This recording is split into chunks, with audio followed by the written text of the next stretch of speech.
Welcome po sa aking channel of 9TV. Nandito po tayo ngayon sa isang exclusive subdivision na malapit po sa Tagaytay. Ito pong bagong video presentation natin ay isang house and lot na meron pong swimming pool. May lot area po ito na 270 square meters at may floor area na 600 square meters. Ito pong property ay well maintained kaya ready for occupancy. Ito po yung living area o salas na naka-double high ceiling at dito naman po yung dining area at yung formal kitchen. May kitchen countertop at dito naman po yung access door papunta sa balkonahe o terrace na meron po itong overlooking view. At mula po dito matatanaw nyo naman ang inyong mga magiging kapitbahay.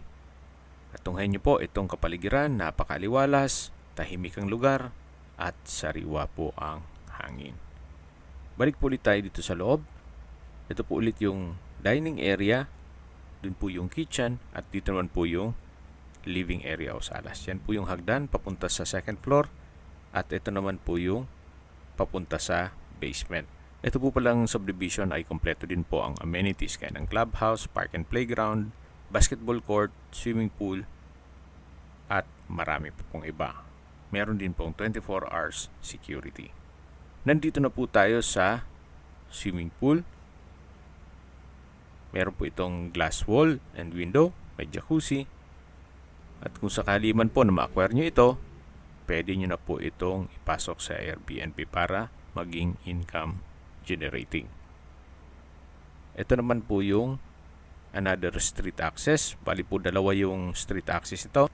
Yung unang parte ng video at ito naman yung kabilang street. Binebenta po ito ni owner sa halagang 35 million pesos. Kung may makatanungan po kayo, tawag lang po kayo sa aking numero. Maraming salamat po.